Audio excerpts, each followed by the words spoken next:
쌀쌀한 늦가을 밤, 경기도 외곽의 한 조경 농장에서 경찰이 소나무 한 그루 앞에 삽을 깊게 꽂아 넣습니다. 단단해야 할 흙이 이상하게도 너무 부드럽게 무너집니다. 얼마 지나지 않아서 흙 사이로 하얀 살색이 드러납니다. 옷 한 장 걸치지 못한 채 몸을 웅크리고 누워있는 한 중년 여성. 그리고 그 광경을 몇 미터 떨어진 곳에서 바라보던 한 남자가 갑자기 주저앉아 버립니다.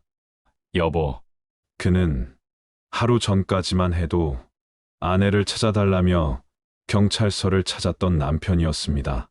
쌀쌀한 늦가을의 어느 날 50대 남성 강민호는 아내가 연락이 되지 않는다며 파출소를 찾아왔습니다. 어제 밤에 친구 만난다고 나갔는데 전화도 안 받고 집에 안 들어왔습니다. 아내 서지윤, 48세. 평범한 전업주부이자 결혼 20년 차 아내. 이웃에게는 늘 남편밖에 모르는 사람으로 알려져 있었습니다. 남편의 모습은 겉으로 보기엔 그야말로 아내 바보였습니다. 그의 수첩에는 이상한 메모가 하나 적혀 있었습니다. 미안해, 사랑해, 고마워. 옛발라드 가사를 그대로 옮겨 적은 문장. 강민호는 지인들에게 이렇게 말하곤 했습니다. 난 진짜 와이프 없으면 안 살아.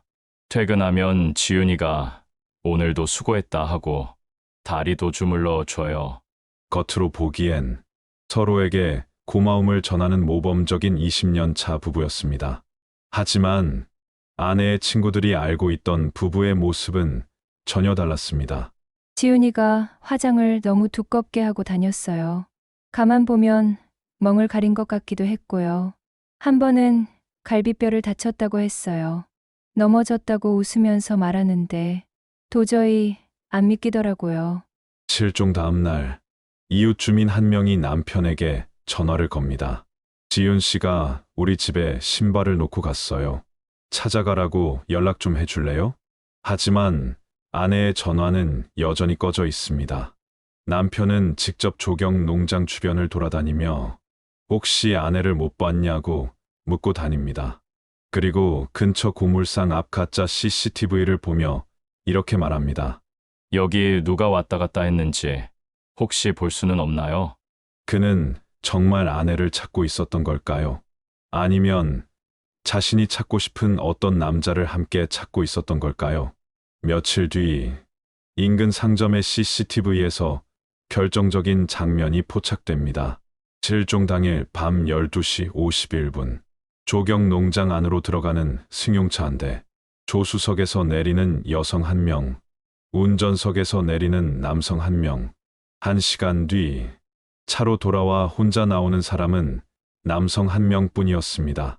그리고 그 다음 장면은 소나무 아래에서 발견된 알몸의 여성 시신. 그 시신이 실종 신고를 했던 남편의 아내 서지윤으로 확인되면서 이 사건은 단순한 실종이 아닌 끔찍한 암매장 살인 사건으로 모습을 드러내기 시작합니다. 영상 시작하기 전 구독과 좋아요 부탁드려요. 댓글로 이를 남겨주시면 영상 제작에 큰 힘이 됩니다. 2014년 11월 어느 늦가을 밤 경기도 외곽의 한 파출소에 50대 남성이 급하게 들어섭니다. 그의 이름은 강민호, 48세. 아내가 어제 밤부터 연락이 되지 않는다며 실종 신고를 하러 온 것이죠. 아내 서지윤, 48세. 평범한 전업주부이자 결혼 20년 차 아내였습니다. 어제 밤에 친구 만난다고 나갔는데 전화도 안 받고 집에도 안 들어왔어요. 강민호의 목소리는 떨리고 있었어요. 그는 아내의 사진을 꺼내 보여주며 혹시 주변에서 본 사람이 없는지 물었습니다. 경찰은 일단 실종 신고를 접수하고 기본적인 조사에 들어갔어요. 강민호가 말한 아내의 마지막 행적은 이랬습니다. 전날 저녁 아내는 친구를 만난다며 집을 나섰어요. 평소처럼 가벼운 외출복 차림이었고 핸드백 하나만 들고 나갔다고 했죠. 시간이 지나도 연락이 없자 강민호는 아내의 휴대전화로 여러 번 전화를 걸었지만 계속 꺼져 있었습니다. 밤이 깊어지고 자정이 넘어가도 아내는 돌아오지 않았어요. 새벽까지 기다렸지만 소식이 없자 강민호는 다음 날 아침 일찍 파출소를 찾은 것입니다. 경찰은 우선 주변 지인들에게 연락을 취하기 시작했어요. 그런데 이상한 점이 하나 있었습니다. 아내가 만난다고 했던 친구에게 연락을 해보니 그날 약속이 없었다는 거예요. 서지윤은 친구를 만난다고 집을 나섰지만 실제로는 누구도 만나지 않았던 것이죠. 그렇다면 그녀는 그날 밤 어디로 간 걸까요? 경찰은 강민호에게 부부 사이가 어땠는지 물었습니다. 강민호는 주저없이 대답했어요. 부부 사이는 아주 좋았다고. 자신은 아내를 정말 사랑했고 아내도 자신을 아꼈다고 말했죠. 실제로 주변 이웃들에게 강민호는 소문난 아내 바보였습니다. 퇴근하면 항상 아내에게 먼저 전화를 걸었고 집에 들어서면 아내에게 꽃을 사다 주곤 했어요. 난 진짜 와이프 없으면 안 살아. 퇴근하면 지윤이가 오늘도 수고했다 하고 다리도 주물러 줘요. 지인들에게 이렇게 말하곤 했죠. 강민호의 수첩에는 이상한 메모가 하나 적혀 있었어요. 미안해, 사랑해, 고마워. 옛 발라드 가사를 그대로 옮겨 적은 문장이었습니다. 겉으로 보기엔 서로에게 고마움을 전하는 모범적인 20년 차 부부였어요. 하지만 아내의 친구들이 알고 있던 부부의 모습은 전혀 달랐습니다. 실종 신고 다음 날, 경찰은 서지윤의 친구들을 찾아가 이야기를 들었어요. 지훈이가 화장을 너무 두껍게 하고 다녔어요. 가만 보면 멍을 가린 것 같기도 했고요. 한 친구가 조심스럽게 말했습니다. 한 번은 갈비뼈를 다쳤다고 했어요. 넘어졌다고 웃으면서 말하는데 도저히 안 믿기더라고요.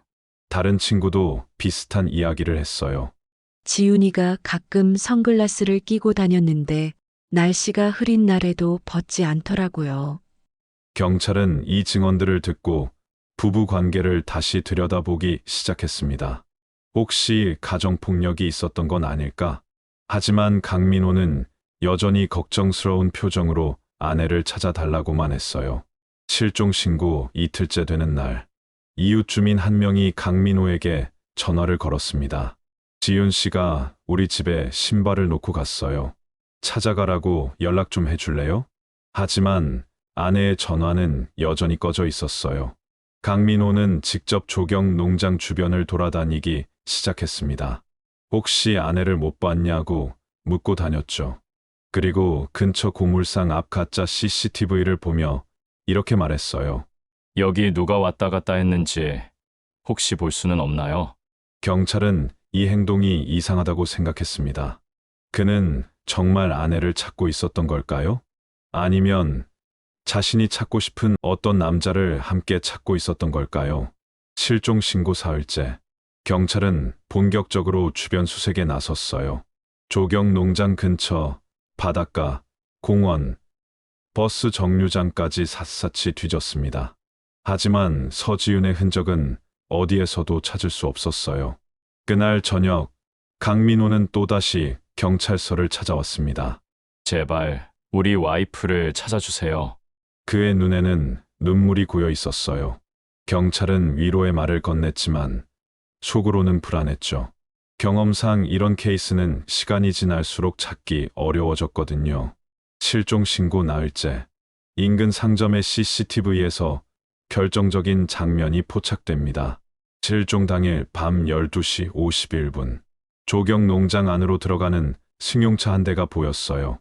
조수석에서 내리는 여성 한 명, 운전석에서 내리는 남성 한 명. 1시간 뒤, 차로 돌아와 혼자 나오는 사람은 남성 한 명뿐이었습니다.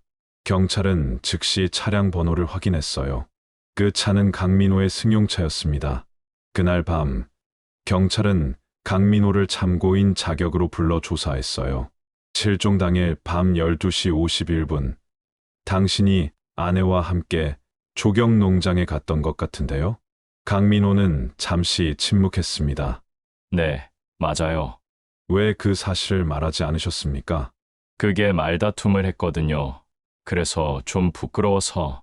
경찰은 더 자세한 이야기를 요구했어요. 강민호는 떨리는 목소리로 말했습니다. 아내가 그날 밤 갑자기 나가자고 해서 조경 농장으로 드라이브를 갔어요. 거기서 얘기를 좀 하다가 아내가 혼자 산책하고 오겠다고 해서 차에서 기다렸는데 한참이 지나도 안 돌아와서 찾다가 못 찾고 집에 왔습니다. 경찰은 이 진술이 석연치 않았어요. 왜 그 즉시 신고하지 않으셨습니까? 아내가 화가 나서 혼자 집에 가버린 줄 알았어요. 그래서 다음날 아침까지 기다렸는데 집에도 안 들어오길래 그제야 신고한 거예요. 하지만 CCTV에는 강민호가 혼자 차에 타고 나오는 장면만 있었어요. 아내가 걸어 나가는 모습은 어디에도 없었습니다. 경찰은 다음 날 새벽 조경 농장 전체를 수색하기로 결정했어요. 그리고 소나무 한 그루 앞에서 경찰은 삽을 깊게 꽂아 넣습니다. 단단해야 할 흙이 이상하게도 너무 부드럽게 무너졌어요. 얼마 지나지 않아 흙 사이로 하얀 살색이 드러났습니다. 옷 한 장 걸치지 못한 채 몸을 웅크리고 누워있는 한 중년 여성. 그 시신이 실종 신고를 했던 남편의 아내 서지윤으로 확인되면서 이 사건은 단순한 실종이 아닌 끔찍한 암매장 살인 사건으로 모습을 드러내기 시작합니다. 소나무 아래에서 발견된 서지윤의 시신. 경찰은 즉시 현장을 봉쇄하고 정밀 조사에 들어갔습니다. 시신은 땅속 약 1.3m 깊이에 묻혀 있었어요. 옷을 하나도 걸치지 않은 알몸 상태였고 몸은 웅크린 자세로 누워 있었습니다. 경찰은 몇 미터 떨어진 곳에 서 있던 강민호를 불렀어요. 신원 확인을 해야 합니다. 이쪽으로 와 주시겠습니까? 강민호는 천천히 다가왔습니다. 그리고 시신을 보는 순간 그 자리에 주저앉아 버렸어요. 여보, 그의 목소리는 떨리고 있었습니다. 경찰은 강민호를 즉시 참고인에서 피해자로 전환했어요. 당신을 긴급 체포합니다. 묵비권을 행사할 수 있으며 강민호는 아무 저항도 하지 않았습니다. 그저 망연자실한 표정으로 경찰차에 올라탔을 뿐이었죠. 그날 오후 부검이 시작됐습니다. 국립과학수사연구원 부검인은 시신을 꼼꼼히 살펴봤어요. 부검 결과는 충격적이었습니다. 늑골 다발성 골절, 뇌출혈, 두개골 골절. 이 정도 손상은 단순히 넘어져서 생길 수 있는 게 아닙니다. 부검이가 말했어요. 강한 외력에 의한 타격. 그것도 여러 차례 가해진 것으로 보입니다. 성폭행 흔적은 없었어요. 하지만 시신이 알몸 상태로 발견된 것은 신원을 감추려는 의도로 보였습니다. 사망 시점은 실종 당일 밤 새벽 1시에서 2시 사이로 추정됐어요. 바로 CCTV에 강민호가 혼자 나온 시각과 일치했습니다. 경찰은 강민호를 본격적으로 조사하기 시작했어요. 조사실에 앉은 강민호는 처음에는 아무 말도 하지 않았습니다. 당신이 마지막으로 아내와 함께 있었습니다. 무슨 일이 있었는지 말씀해 주십시오. 한참을 침묵하던 강민호가 입을 열었어요. 말다툼을 했습니다. 그러다가 아내가 넘어졌어요. 넘어졌다고요? 네, 제가 밀친 게 아니라 아내가 뒤로 물러서다가 넘어진 거예요. 하지만 부검 결과는 그의 진술과 맞지 않았습니다. 부검 결과 피해자는 여러 차례 강한 타격을 받았습니다. 단순히 넘어진 것이 아닙니다. 경찰이 부검 결과를 보여주자 강민호는 또다시 침묵했어요. 경찰은 강민호의 집을 압수수색했습니다. 거실, 안방, 주방을 샅샅이 뒤졌어요. 그리고 안방 서랍 깊숙한 곳에서 이상한 물건들이 발견됐습니다. 아내의 휴대전화 통화 기록을 프린트한 종이들, 아내가 자주 가던 장소들의 사진, 심지어 아내의 일기장까지 있었어요. 이게 뭡니까? 경찰이 물었습니다. 강민호는 고개를 숙였어요. 아내를 감시했습니다. 왜요? 아내가 다른 남자를 만나는 것 같았어요. 경찰은 더 자세한 이야기를 요구했습니다. 강민호는 떨리는 목소리로 말하기 시작했어요. 12년 전부터였어요. 아내가 저를 배신하는 것 같았습니다. 늦게 들어오는 날도 많았고 전화 통화할 때 제 눈을 피하기도 했어요. 그래서 감시를 한 겁니까? 내 아내가 어디 가는지, 누구를 만나는지 항상 확인했습니다. 경찰은 아내의 친구들에게도 다시 연락을 취했어요. 지윤 씨가 평소 남편에 대해 어떻게 말했나요? 친구들의 증언은 놀라웠습니다. 지훈이가 남편한테 항상 감시당한다고 했어요. 어디 가든 전화가 와서 누구랑 있냐고, 몇 시에 들어오냐고 물어본대요. 또 다른 친구가 말했어요. 한 번은 카페에서 만났는데 지훈이 휴대전화가 계속 울려서 못 받겠다고 꺼버렸어요.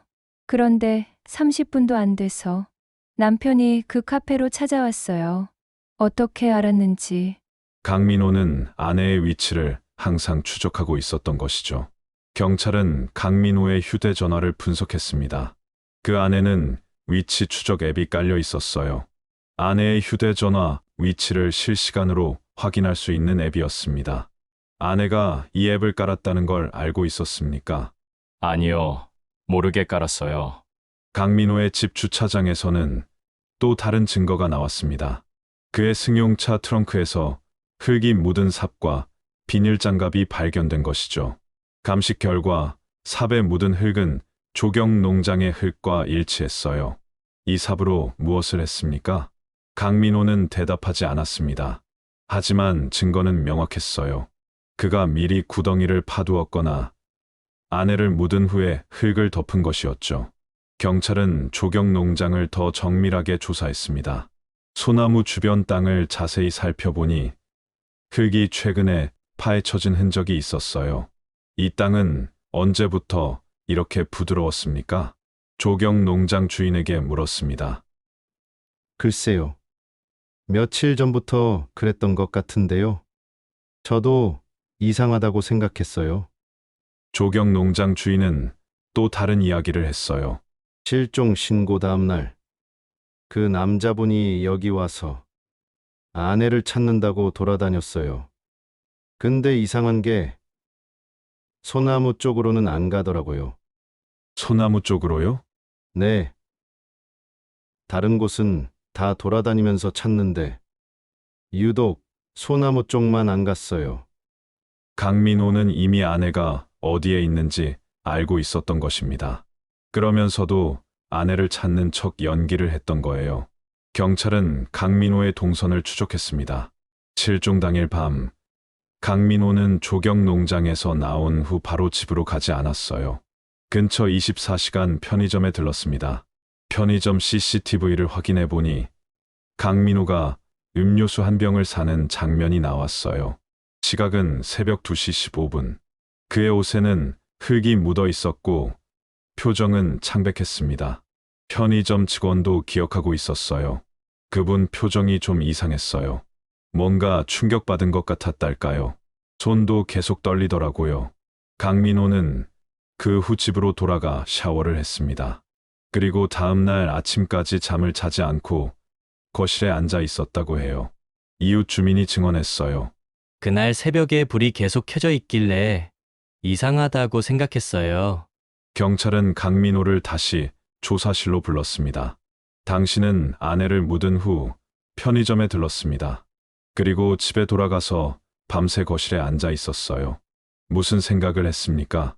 강민호는 한참을 침묵하다가 말했어요. 후회했습니다. 무엇을 후회했습니까?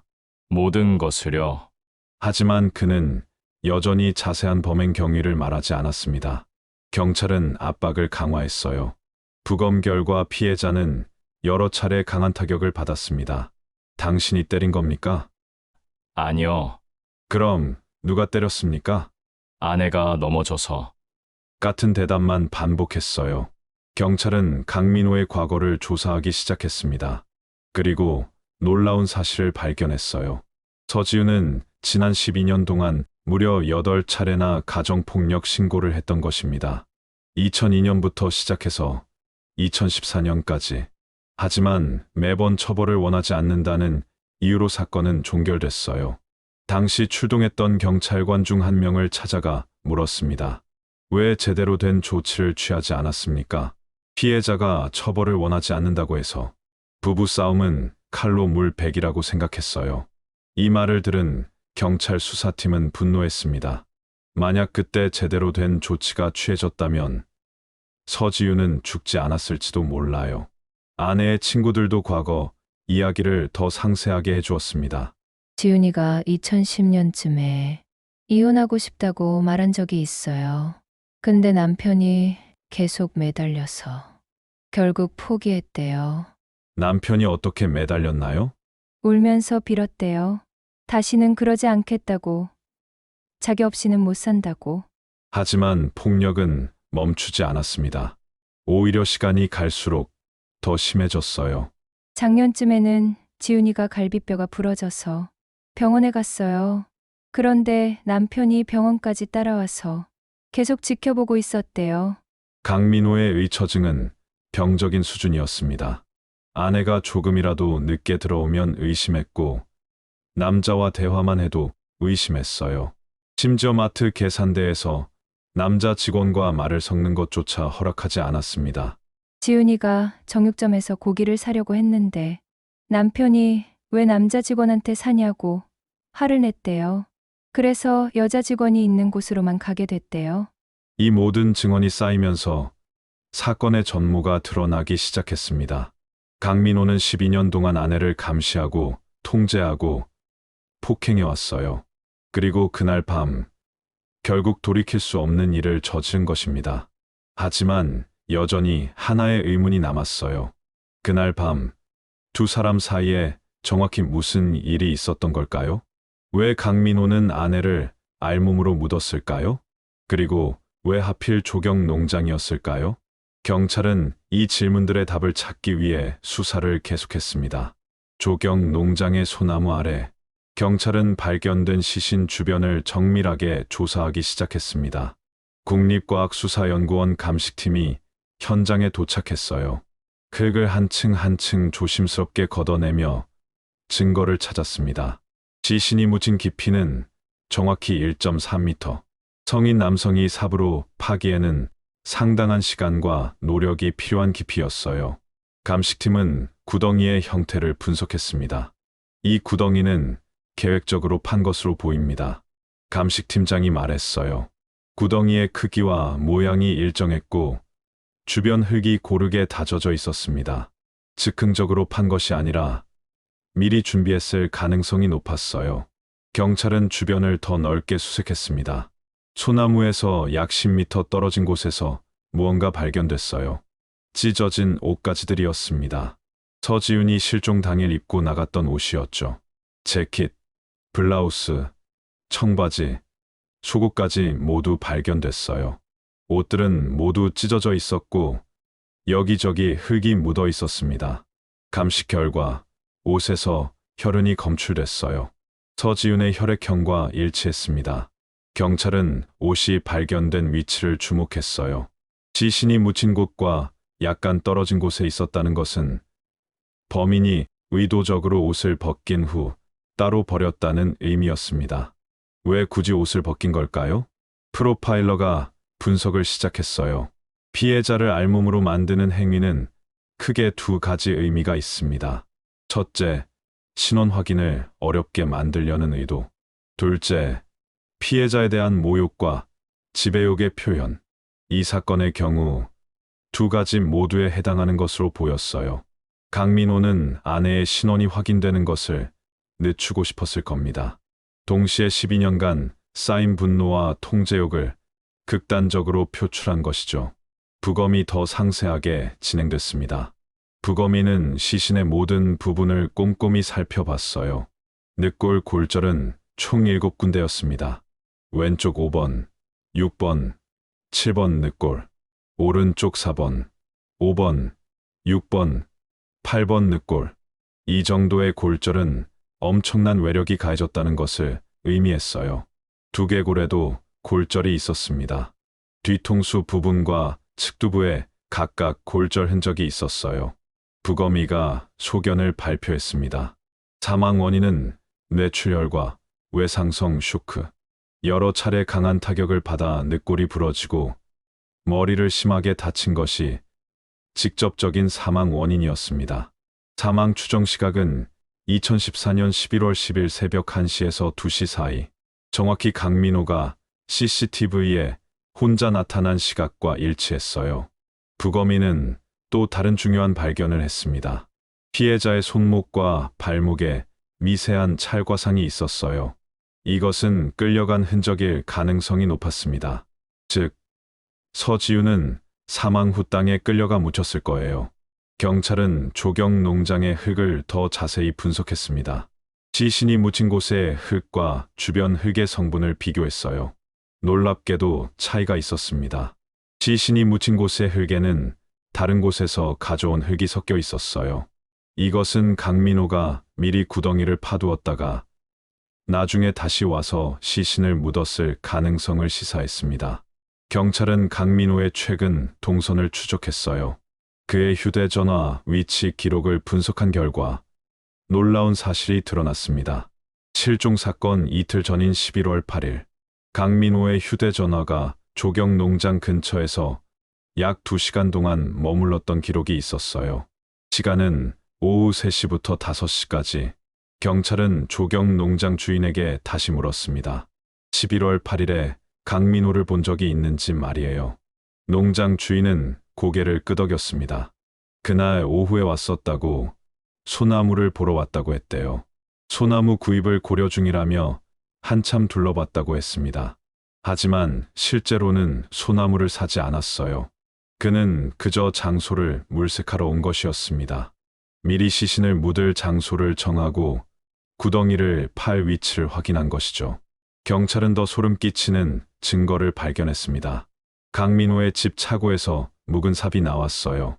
그 삽을 감식한 결과 날 부분에서 조경 농장의 흙이 검출됐습니다. 하지만 더 충격적인 것은 삽 손잡이에서 나온 지문이었어요. 강민호의 지문만 있는 게 아니었습니다. 서지훈의 지문도 함께 검출된 것이죠. 이것은 무엇을 의미할까요? 프로파일러가 추론했습니다. 강민호가 범행 전에 아내에게 삽을 만지게 했을 가능성, 혹은 아내가 자신이 묻힐 구덩이를 직접 파도록 강요했을 가능성까지 제기됐어요. 경찰은 조경 농장에서 범행이 일어난 정확한 장소를 찾기 시작했습니다. 휴대용 현미경으로 땅을 살펴보니 소나무에서 약 3m 떨어진 곳에 혈흔이 발견됐어요. 루미놀 반응 검사 결과 그곳에서 강한 양성 반응이 나왔습니다. 땅에 스며든 혈액을 지우려 했지만 완전히 지워지지 않았던 거예요. 경찰은 그 지점을 중심으로 반경 5m를 정밀 수색했습니다. 그리고 또 다른 증거를 발견했어요. 부러진 나뭇가지들, 땅에 끌린 흔적, 발버둥 친 듯한 흙의 흔적들. 이 모든 것이 그곳에서 격렬한 몸싸움이 있었음을 보여주었습니다. 경찰은 3D 스캐닝 기술로 현장을 재구성했어요. 혈흔이 발견된 지점에서 시신이 묻힌 지점까지의 거리는 약 8m. 강민호는 아내를 그곳에서 폭행한 후 시신을 8m 떨어진 소나무 아래까지 끌고 간 것입니다. 감식팀은 현장에서 추가 증거를 찾기 위해 금속 탐지기를 동원했어요. 그리고 시신 근처에서 무언가 발견됐습니다. 서지훈의 반지였어요. 결혼 반지였습니다.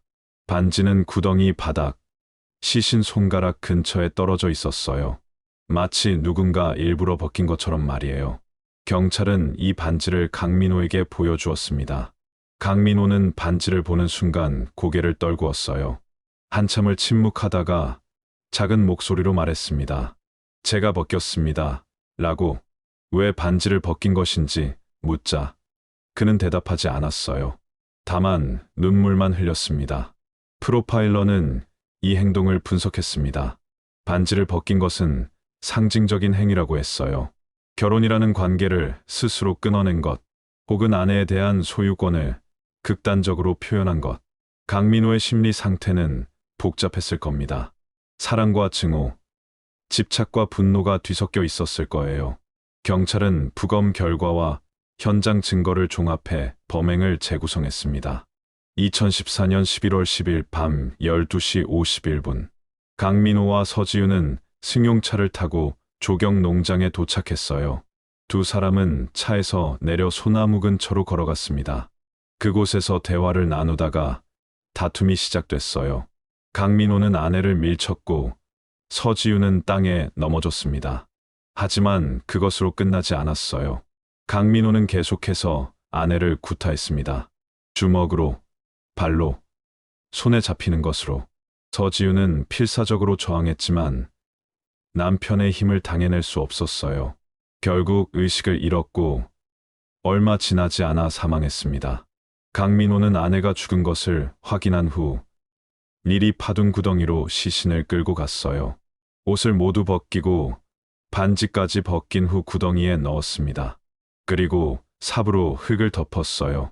모든 작업이 끝나자 그는 차에 올라타 조용히 농장을 빠져나갔습니다. 이 모든 과정이 약 1시간 만에 일어났어요. CCTV가 그 시간을 정확히 기록하고 있었습니다. 경찰은 최종적으로 강민호를 살인 혐의로 구속 기소했어요. 증거는 충분했습니다. 부검 결과, 현장 증거, CCTV 영상, 목격자 증언까지 모든 것이 강민호를 가리키고 있었습니다. 하지만 여전히 한 가지 의문이 남아 있었어요. 그날 밤 두 사람은 왜 조경 농장에 갔던 걸까요? 무슨 이야기를 나누다가 살인까지 이르게 된 걸까요? 그 답은 다음 조사에서 밝혀질 예정이었습니다. 경찰은 강민호와 서지윤의 과거를 더 깊이 파고들기 시작했습니다. 20년 결혼 생활 동안 무슨 일이 있었는지 말이에요. 이웃들에게 물었습니다. 대부분은 모범적인 부부라고 생각했어요. 강민호는 아내를 사랑하는 남편으로 보였고 서지윤은 조용하고 헌신적인 아내로 보였죠. 하지만 가까운 친구들은 전혀 다른 이야기를 했습니다. 서지윤의 대학 동창이 경찰서를 찾아왔어요. 그녀는 20년 넘게 지윤과 친하게 지낸 사람이었습니다. 지윤이가 결혼 초반에는 행복해 보였다고 했어요. 하지만 결혼 3년 차쯤부터 표정이 어두워지기 시작했다고 합니다. 2002년 어느 날 서지윤은 친구에게 처음으로 남편의 폭력에 대해 털어놨어요. 남편이 자신을 때렸다고 다른 남자와 이야기했다는 이유로. 친구는 경찰에 신고하라고 권했지만 지윤은 망설였습니다. 남편이 용서를 빌었고 다시는 그러지 않겠다고 약속했다는 거예요. 하지만 폭력은 계속됐습니다. 경찰은 과거 가정폭력 신고 기록을 모두 찾아냈어요. 2002년 5월 첫 신고, 2004년 3월 두 번째 신고, 2006년 8월 세 번째 신고, 이후로도 계속됐습니다. 2008년, 2010년, 2011년, 2013년, 2014년 초, 총 8차례였어요. 하지만 매번 같은 패턴이었습니다. 경찰이 출동하면 서지윤은 처벌을 원하지 않는다고 말했어요.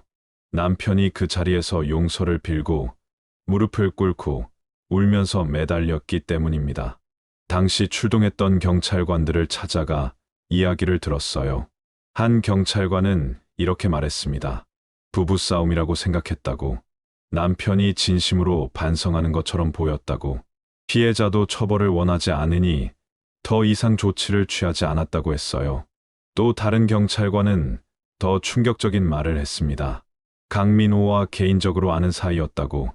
같은 동네에 살았고 가끔 마주쳤다고 했어요. 그래서 강하게 대응하지 못했다고 고백했습니다.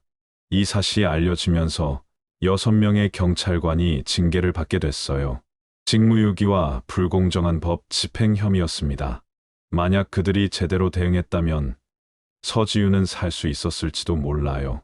경찰은 서지윤이 다녔던 병원 기록도 조회했습니다. 놀라운 기록들이 나왔어요. 2006년 갈비뼈 골절, 2008년 안화 골절, 2010년 손목 골절, 2012년 타박상으로 인한 뇌출혈, 모두 넘어졌다거나 부딪혔다고 기록되어 있었어요. 하지만 담당 의사들은 의심하고 있었습니다. 한 의사는 당시 메모를 남겨두었어요. 가정폭력 의심이라고. 하지만 환자가 부인하니 더 이상 확인할 수 없었다고 적혀 있었습니다. 서지우는 왜 남편을 떠나지 못했을까요? 친구들에게 물었습니다. 한 친구가 말했어요. 지윤이가 여러 번 이혼을 고민했다고. 하지만 경제적인 문제가 있었다고 했습니다. 서지우는 전업주부였어요. 20년 동안 직장 생활을 한 적이 없었습니다. 이혼하면 당장 생계가 막막했던 거예요. 게다가 강민호는 이혼을 절대 허락하지 않겠다고 했습니다. 죽는 한이 있어도 안 보내주겠다고 협박했다고 해요. 또 다른 친구는 더 무서운 이야기를 했습니다. 강민호가 지윤의 가족까지 위협했다고. 만약 이혼하면 지윤의 부모님과 동생에게도 해를 가하겠다고 말했다는 거예요. 서지윤은 가족을 위해 참았습니다. 12년 동안 말이에요. 경찰은 강민호의 심리 상태를 분석하기 위해 정신과 전문의를 불렀어요. 전문의는 강민호를 면담한 후 소견을 제출했습니다. 강민호는 전형적인 H처증 환자라고 했어요. 정확한 용어로는 질투형 망상장애. 아내가 자신을 배신한다는 망상에 사로잡혀 있었던 것입니다. 전문의가 설명했어요. 이런 환자들은 아무런 증거 없이도 배우자의 외도를 확신합니다. 사소한 행동도 외도의 증거로 해석하죠. 늦게 귀가하는 것, 모르는 번호의 전화를 받는 것, 심지어 화장을 하는 것조차 의심의 대상이 됩니다. 강민호가 정확히 그랬어요. 경찰은 강민호의 집에서 압수한 물건들을 다시 살펴봤습니다. 노트 여러 권이 나왔어요. 그 안에는 아내의 일거수일투족이 기록되어 있었습니다. 2012년 3월 5일 오후 2시 30분 아내가 마트에 갔다가 오후 4시 10분에 돌아옴. 1시간 40분 소요. 평소보다 20분 늦음. 확인 필요. 2013년 7월 12일 오후 3시 아내가 휴대전화를 보며 웃음. 누구와 문자를 주고받는지 확인 필요. 이런 식의 기록이 수백 페이지에 달했어요. 강민호는 12년 동안 아내를 감시 노트에 기록해온 것입니다. 더 소름 끼치는 것도 있었어요. 강민호는 아내의 일기장을 몰래 읽었습니다. 일기장 곳곳에 강민호가 쓴 메모가 있었어요. 이 남자는 누구인가? 왜 이 사람 이야기를 자주 하는가? 확인 필요. 이런 메모들이 빨간 펜으로 적혀 있었습니다. 서지우는 자신의 일기장마저 남편에게 감시당하고 있었던 거예요. 친구들은 더 많은 이야기를 했습니다. 한 친구가 기억을 떠올렸어요. 2011년쯤이었다고. 서지훈과 카페에서 만났는데 강민호가 갑자기 나타났다고 합니다. 어떻게 알고 왔냐고 물으니 그냥 근처를 지나다가 봤다고 했대요. 하지만 그 카페는 그들의 집에서 차로 30분 거리였습니다. 우연히 지나갈 곳이 아니었어요. 분명히 아내를 미행한 것이었습니다. 또 다른 친구는 이런 이야기를 했어요. 서지훈이 동창회에 가려고 했는데 강민호가 따라왔다고. 동창회 장소 근처 카페에 앉아서 기다렸다고 합니다. 지윤은 30분마다 남편에게 사진을 찍어 보내야 했대요. 누구와 앉아 있는지, 무슨 이야기를 하는지 보고해야 했다고 했습니다. 강민호의 통제는 점점 더 심해졌어요. 2014년 초부터는 아내의 외출을 거의 허락하지 않았습니다. 장을 보러 가는 것도 함께 가야 했고 병원에 가는 것도 동행했어요. 서지우는 사실상 집에 갇혀 지내는 신세가 됐습니다. 친구들과의 연락도 점점 줄어들었어요. 한 친구가 말했습니다. 2014년 여름부터는 지윤이 전화를 거의 받지 않았다고. 가끔 문자를 보내도 짧게만 답하고 만나자는 제안은 모두 거절했다고 합니다. 아마 남편이 옆에서 지켜보고 있었을 거예요. 경찰은 강민호의 직장 동료들도 만나봤습니다. 동료들은 강민호를 성실한 사람이라고 평가했어요. 하지만 한 가지 이상한 점이 있었다고 했습니다. 강민호가 점심시간이나 쉬는 시간마다 아내에게 전화를 걸었다고. 하루에도 수십 통씩 전화를 했다고 합니다. 한 동료가 물어본 적이 있대요. 왜 그렇게 자주 전화하냐고. 강민호는 웃으며 대답했다고 합니다. 아내가 외로워할까봐 라고. 하지만 실제로는 감시였던 거예요. 아내가 집에 있는지, 무엇을 하고 있는지 확인하기 위한 전화였습니다. 경찰은 서지윤의 휴대전화 기록을 분석했어요. 2014년 한 해 동안만 강민호로부터 온 전화가 1만 2천 통이 넘었습니다. 하루 평균 33통이었어요. 심지어 새벽 시간에도 전화가 있었습니다. 새벽 2시, 3시에도 아내에게 전화를 걸어 깨운 기록이 있었어요. 아내가 자고 있는지, 정말 집에 있는지 확인하기 위해서였습니다. 정신과 전문의가 다시 소견을 냈어요. 강민호의 의처증은 치료하지 않으면 위험한 수준이었다고. 이런 환자들은 결국 폭력으로 발전하는 경우가 많다고 했습니다. 최악의 경우 살인까지 이를 수 있다고 경고했어요. 그 경고가 현실이 된 것입니다. 경찰은 사건 당일의 상황을 재구성하기 시작했어요. 2014년 11월 9일, 그날 오후 서지윤은 큰 결심을 했습니다. 더 이상 참을 수 없다고 생각한 거예요. 그녀는 몰래 변호사 사무실에 전화를 걸었습니다. 이혼 상담을 받고 싶다고 했어요. 변호사는 상담 예약을 잡아줬습니다. 11월 12일 수요일 오후 2시였어요. 서지윤은 그날을 기다리며 조금씩 준비를 했습니다. 통장을 만들고 중요한 서류들을 챙겨두었어요. 친구 집에 가방 하나를 맡겨두기도 했습니다. 안에는 옷가지와 필요한 물건들이 들어 있었어요. 그녀는 이혼 후 당분간 친구 집에 머물 계획이었습니다. 하지만 강민호가 이 사실을 알게 됐어요. 어떻게 알았는지는 명확하지 않습니다. 아마도 아내의 휴대전화를 몰래 확인했을 가능성이 높아요. 11월 10일 저녁, 강민호는 아내에게 드라이브를 가자고 제안했습니다. 서지윤은 거절했지만 강민호는 강요했어요. 두 사람은 차에 올라탔습니다. 목적지는 조경 농장이었어요. 강민호가 며칠 전 미리 물색해둔 바로 그곳. 차 안에서 강민호가 물었을 겁니다. 이혼하려고 했냐고, 변호사를 만나려고 했냐고.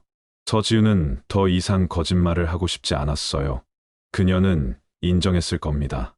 그래, 이혼하고 싶다고. 더 이상 이렇게 살 수 없다고. 그 순간 강민호의 이성이 끊어진 것입니다. 12년 동안 쌓인 집착과 분노가 폭발했어요. 조경 농장에 도착한 두 사람. 차에서 내려 소나무 앞으로 걸어갔습니다. 그리고 그곳에서 마지막 대화가 오갔을 거예요. 강민호는 아내에게 계속 물었을 겁니다. 다른 남자가 있냐고, 누구랑 만나려고, 이혼하는 거냐고. 서지윤은 부인했을 거예요. 다른 남자는 없다고, 그냥 자유롭게 살고 싶을 뿐이라고. 하지만 강민호는 믿지 않았습니다. 12년 동안의 망상이 그를 지배했어요. 아내가 자신을 배신했다고 확신했습니다. 그리고 그는 손을 들었어요. 처음에는 밀쳤을 겁니다. 아내가 넘어졌어요. 하지만 그는 멈추지 않았습니다. 주먹이 나갔고 발길질이 이어졌어요. 서지윤은 살려달라고 애원했을 겁니다. 하지만 강민호의 귀에는 아무것도 들리지 않았어요. 분노와 배신감, 그리고 12년간의 집착이 그를 완전히 지배했습니다. 결국 서지윤은 그곳에서 숨을 거두었어요. 그리고 강민호는 자신이 무슨 짓을 했는지 깨달았습니다. 하지만 이미 늦었어요.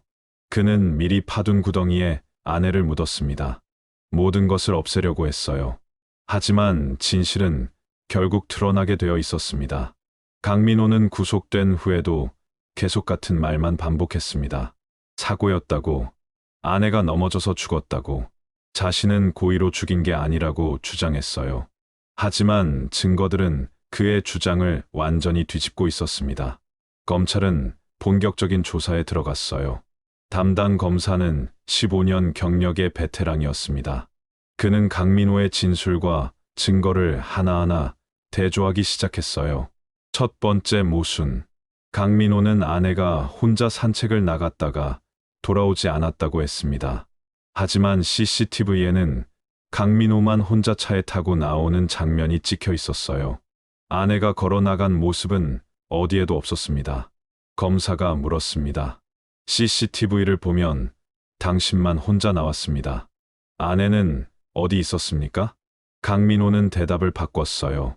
아내가 농장 안쪽으로 들어갔다고, 카메라에 안 잡히는 곳으로 갔다고 했습니다. 두 번째 모순. 강민호는 아내가 넘어져서 다쳤을 뿐이라고 했어요. 하지만 부검 결과는 달랐습니다. 늑골 7군데 골절, 두개골 골절, 뇌출혈. 검사가 부검 결과를 보여주며 물었어요. 단순히 넘어져서 이런 손상이 생길 수 있습니까? 강민호는 말을 잃었습니다.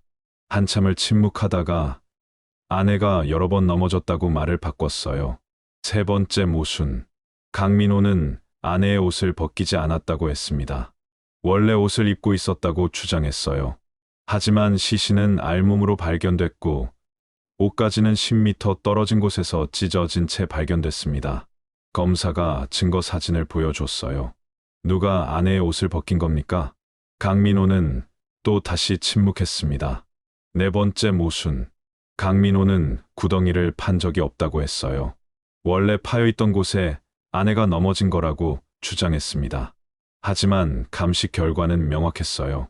구덩이는 최근에 인위적으로 판 것이었고 강민호의 삽에서 같은 흙이 검출됐습니다. 게다가 사건 이틀 전 강민호가 그곳을 미리 방문한 기록까지 있었어요. 검사가 증거를 하나씩 제시하자 강민호의 진술은 계속 바뀌었습니다. 조사는 며칠 동안 계속됐어요. 강민호는 점점 지쳐갔습니다. 잠도 제대로 자지 못했고 밥도 거의 먹지 않았어요. 조사 사흘째 되는 날, 검사는 결정적인 질문을 던졌습니다. 왜 아내를 죽였습니까? 강민호는 고개를 떨구고 있었어요. 한참을 침묵하다가 그가 입을 열었습니다. 아내가 저를 고소하려고 했습니다. 검사가 귀를 기울였어요. 강민호가 계속 말했습니다. 11월 10일 오전, 아내가 말했다고. 더 이상 참을 수 없으니 이혼하겠다고. 변호사를 만나 상담을 받았다고 했대요. 강민호는 그 말을 듣고 충격을 받았습니다. 아내가 자신을 떠나려고 한다는 것, 12년 동안 자신이 그렇게 막으려고 했는데 결국 아내가 떠나려고 한다는 것, 그는 받아들일 수 없었어요. 저녁에 아내에게 이야기를 하자고 했습니다. 드라이브를 가자고 했어요. 아내는 거절했지만 강민호는 강요했습니다. 반드시 가야 한다고, 중요한 이야기가 있다고 했어요. 두 사람은 차를 타고 조경 농장으로 갔습니다. 강민호가 며칠 전 물색해둔 곳이었어요. 그곳에 도착해서 차에서 내렸습니다. 강민호가 물었어요. 정말 이혼하고 싶냐고, 자신이 뭘 잘못했냐고. 서지우는 차분하게 대답했다고 합니다. 이혼하고 싶다고, 더 이상 이렇게 살 수 없다고. 강민호는 다른 남자가 있는 거 아니냐고 물었어요. 12년 동안 의심해온 그 남자 말이에요. 서지우는 부인했습니다. 다른 남자는 없다고, 그냥 혼자 살고 싶을 뿐이라고 했어요.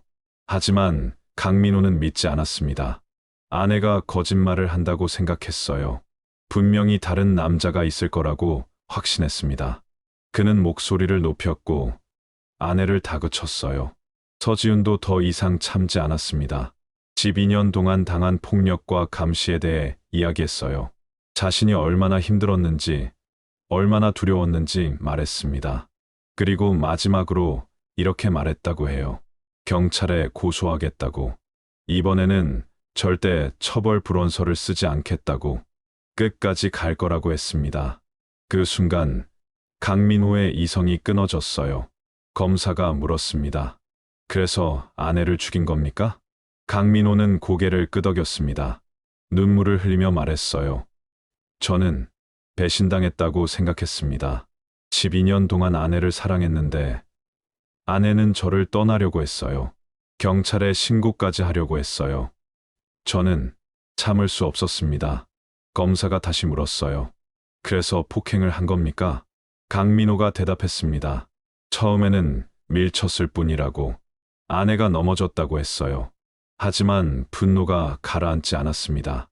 아내가 일어나려고 하자 다시 밀쳤어요. 그리고 발로 찼습니다. 한 번, 두 번, 세 번. 멈출 수가 없었다고 했어요. 아내가 비명을 지르고 애원했지만 귀에 들어오지 않았습니다. 그는 계속 폭행했어요. 주먹으로 얼굴을 때리고 발로 몸을 찼습니다. 아내가 움직이지 않을 때까지 계속했어요. 그리고 아내가 숨을 쉬지 않는 것을 확인했습니다. 그때서야 정신이 들었다고 했어요. 자신이 무슨 짓을 한 건지 깨달았습니다. 하지만 이미 늦었어요. 강민호는 당황했습니다. 어떻게 해야 할지 몰랐어요. 한참을 그 자리에 서 있다가 미리 파둔 구덩이를 떠올렸습니다.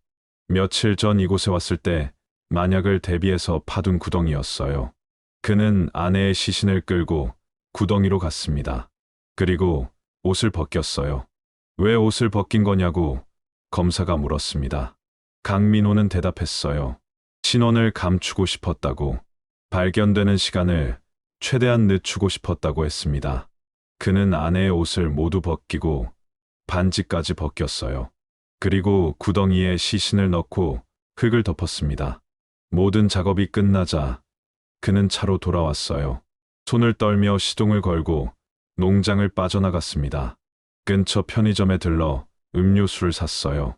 손이 계속 떨려서 제대로 마시지도 못했습니다. 집에 돌아가서는 샤워를 했어요. 옷에 묻은 흙과 혈흔을 씻어냈습니다. 그리고 밤새 거실에 앉아 있었다고 했어요. 다음 날 아침, 그는 경찰서를 찾아가 실종 신고를 했습니다. 마치 정말 아내를 걱정하는 남편인 것처럼 연기를 한 거예요. 검사가 마지막으로 물었습니다. 후회합니까? 강민호는 고개를 끄덕였어요. 매일 후회한다고, 아내를 꿈에서 본다고 했습니다. 하지만 검사는 차갑게 말했어요. 후회한다고 해서 당신이 한 일이 용서받을 수는 없습니다. 강민호의 자백은 모두 녹취됐습니다. 검찰은 이를 토대로 공소장을 작성했어요.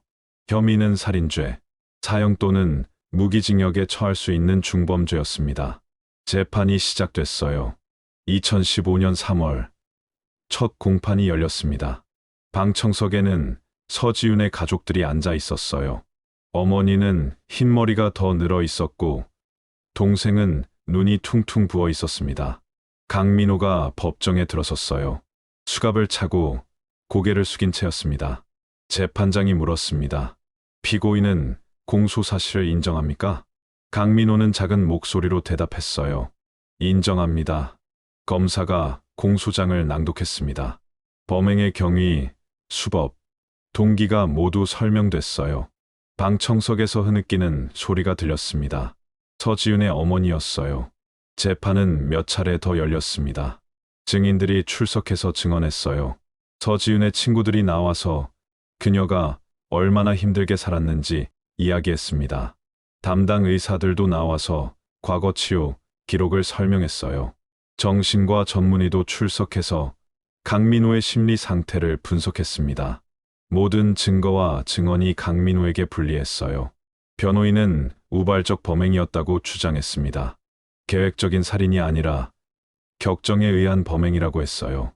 하지만 검사는 반박했습니다. 미리 구덩이를 판 것, 아내를 그곳으로 유인한 것, 모두 계획적이었다고 주장했어요. 재판은 6개월 동안 계속됐습니다. 2015년 9월, 최종 판결이 내려졌어요. 재판장이 선고문을 읽기 시작했습니다. 피고인은 12년 동안 피해자를 지속적으로 폭행하고 감시했습니다. 피해자가 이혼을 요구하자 계획적으로 피해자를 살해했습니다. 범행 후 시신을 은폐하고 실종 신고를 하는 등 죄질이 매우 불량합니다. 다만 피고인이 범행을 자백하고 반성하는 점을 참작하여 피고인을 징역 10년에 처합니다. 방청석에서 탄식이 터져 나왔어요. 서지윤의 가족들은 너무 가볍다고 울부짖었습니다. 12년 동안 폭력을 휘두르고 아내를 죽이고 시신을 유기한 사람에게 고작 10년이라고 했어요. 하지만 판결은 확정됐습니다. 강민호는 교도소로 이송됐어요. 그는 2015년부터 형을 살기 시작했습니다. 모범수로 생활했고 감형을 받았어요. 2023년 8년 만에 출소했습니다. 그는 지금 어디서 무엇을 하며 살고 있을까요? 서지윤의 가족들은 여전히 분노하고 있어요. 딸을 잃은 어머니는 아직도 매일 딸을 그리워합니다. 12년 동안 고통받다가 죽은 딸. 그 딸을 죽인 사람은 8년 만에 자유의 몸이 됐어요. 이것이 정의일까요? 강민호가 징역 10년을 선고받고 교도소로 향했을 때 또 다른 재판이 시작됐습니다. 경찰 6명에 대한 징계 절차였어요. 서지윤이 12년 동안 8차례나 신고했지만 제대로 대응하지 않았던 경찰관들이었습니다. 경찰청 감사관실은 전수조사에 들어갔어요. 2002년부터 2014년까지의 모든 출동 기록을 검토했습니다. 그리고 충격적인 사실들이 드러났어요. 2002년 5월 첫 번째 신고. 출동한 경찰관은 현장에서 서지윤의 얼굴에 멍이 든 것을 확인했습니다. 하지만 조서도 제대로 작성하지 않았어요. 부부싸움이라며 훈방 조치만 내렸습니다. 2004년 3월 두 번째 신고. 이번에는 서지윤이 갈비뼈 골절로 병원에 실려갔어요. 출동한 경찰관은 병원까지 따라갔지만 강민호가 사과하자 그냥 돌아갔습니다. 서지윤이 처벌을 원하지 않는다는 이유였어요. 하지만 경찰관은 피해자에게 보호 조치에 대해 제대로 안내하지 않았습니다. 2006년 8월 세 번째 신고. 이번 출동 기록에는 더 큰 문제가 있었어요. 출동한 경찰관이 강민호와 개인적으로 아는 사이였던 것입니다. 같은 동네에 살며 가끔 마주치던 사이였어요. 경찰관은 강민호에게 조심하라고 경고만 했습니다. 정식 조사조차 하지 않았어요. 2008년부터 2014년까지의 신고도 마찬가지였습니다. 매번 출동은 했지만 실질적인 조치는 전혀 없었어요. 피해자 보호 명령, 가해자 격리, 상담 연계 같은 것들은 고려조차 하지 않았습니다. 감사 결과가 발표됐어요. 6명의 경찰관 중 3명은 직무유기로 정직 3개월, 2명은 감봉 2개월, 1명은 견책 처분을 받았습니다. 하지만 사람들은 분노했어요. 한 여성의 목숨이 걸린 문제였는데 고작 이 정도 처벌이냐고 비난했습니다. 여성단체들이 기자회견을 열었어요. 서지윤 씨의 죽음은 예고된 살인이었습니다. 12년 동안 8번이나 신호를 보냈는데도 아무도 그녀를 구하지 않았습니다. 이것은 단순히 한 남편의 범죄가 아닙니다. 시스템의 실패입니다. 국회에서도 이 사건을 다뤘어요. 국정감사에서 경찰청장이 질타를 받았습니다. 가정폭력 신고에 대한 대응 매뉴얼이 있는데도 왜 지켜지지 않았느냐는 질문이 쏟아졌어요. 경찰청장은 고개를 숙였습니다. 재발 방지를 약속했지만 이미 늦은 뒤였어요. 경찰청은 가정폭력 대응 시스템을 전면 개편한다고 발표했습니다. 신고가 들어오면 무조건 현장에 출동하고 피해자와 가해자를 분리한다는 내용이었어요. 피해자가 처벌을 원하지 않더라도 상담과 보호 조치를 의무화한다고 했습니다. 하지만 사람들은 의구심을 가졌어요. 또 다른 서지윤이 나타나지 않을까? 똑같은 일이 반복되지 않을까? 서지윤의 장례식은 조용히 치러졌습니다. 2014년 11월 말 작은 장례식장에서였어요. 참석자는 가족과 친구들뿐이었습니다. 어머니는 관 앞에서 하염없이 울었어요. 우리 딸이 얼마나 힘들었을까? 12년 동안 얼마나 무서웠을까? 왜 아무도 우리 딸을 지켜주지 않았을까? 친구들도 자책했습니다. 더 적극적으로 도왔어야 했는데, 경찰에 직접 신고라도 했어야 했는데, 라며 눈물을 흘렸어요. 하지만 이미 돌이킬 수 없었습니다. 서지윤은 48년의 짧은 생을 마감했어요. 그녀의 무덤에는 간단한 비문만 새겨졌습니다. 사랑하는 딸이자 친구, 서지윤. 1966년부터 2014년. 영원히 기억하겠습니다. 시간이 흘렀습니다. 2016년, 2018년, 2020년. 사람들의 기억 속에서 서지윤의 이름은 점점 희미해져 갔어요. 언론도 더 이상 이 사건을 다루지 않았습니다. 하지만 서지윤의 어머니는 잊지 않았어요. 매년 11월 10일 딸이 죽은 날이면 묘지를 찾아갔습니다. 꽃을 놓고 딸이 좋아하던 음식을 차려놓고 한참을 앉아 있었어요. 우리 딸, 이제는 편히 쉬렴. 그곳에서는 아무도 널 아프게 하지 않을 거야. 2023년 강민호가 출소했습니다. 8년 만이었어요. 그는 교도소 정문을 나서며 모자를 깊게 눌렀었습니다. 기자들이 몰려들었지만 그는 아무 말도 하지 않았어요. 준비된 차에 타고 사라졌습니다. 서지윤의 가족은 이 소식을 듣고 절망했어요. 고작 8년, 12년 동안 아내를 괴롭히고 죽이고 묻은 사람이 8년 만에 나왔다는 것. 어머니는 분노했습니다. 이게 정의인가요? 우리 딸은 영원히 돌아오지 않는데 저 사람은 멀쩡히 살아서 나왔어요. 하지만 법은 그렇게 정해져 있었어요. 강민호는 어디론가 사라졌습니다. 새로운 곳에서 새로운 삶을 시작했을 거예요. 아무도 그가 어디 있는지 모릅니다. 이 사건은 우리에게 많은 것을 남겼습니다. 첫째, 가정폭력은 절대 사적인 문제가 아니라는 것. 부부싸움이라는 말로 덮어서는 안 되는 범죄라는 것입니다. 서지윤은 12년 동안 8번이나 도움을 요청했어요. 하지만 아무도 진지하게 받아들이지 않았습니다. 만약 단 한 번이라도 제대로 된 조치가 취해졌다면 그녀는 살 수 있었을지도 몰라요. 둘째, 피해자를 보호하는 시스템이 작동해야 한다는 것. 법과 제도는 이미 있었습니다. 피해자 보호 명령, 가해자 격리, 상담 연계 같은 것들 말이에요. 하지만 현장에서는 제대로 실행되지 않았어요. 누군가의 목숨이 걸린 문제인데도 귀찮다는 이유로 형식적으로만 처리했습니다. 셋째, 주변 사람들의 관심과 개입이 필요하다는 것. 서지윤의 친구들은 그녀가 힘들어하는 것을 알고 있었어요. 멍을 숨기는 것도 봤고 병원에 간 것도 알았습니다. 하지만 적극적으로 개입하지 못했어요. 가정 문제에 끼어드는 게 조심스러웠기 때문입니다. 하지만 때로는 그 조심스러움이 누군가를 죽음으로 몰아갈 수 있어요. 넷째, 가해자에 대한 처벌이 제대로 이루어져야 한다는 것. 강민호는 12년 동안 아내를 폭행했습니다. 하지만 단 한 번도 제대로 된 처벌을 받지 않았어요. 그래서 그는 멈추지 않았습니다. 처벌이 없으니 자신이 한 일이 그렇게 나쁜 것이 아니라고 생각했을 거예요. 결국 가장 극단적인 범죄로 이어졌습니다. 2025년 현재 한국에서는 여전히 가정폭력이 일어나고 있습니다. 매년 수만 건의 신고가 접수되고 있어요. 하지만 얼마나 많은 서지윤들이 여전히 고통받고 있을까요? 얼마나 많은 신호들이 무시되고 있을까요? 통계청 자료에 따르면 가정폭력 피해자 중 70%가 신고하지 않습니다. 신고해도 소용없다고 생각하기 때문이에요.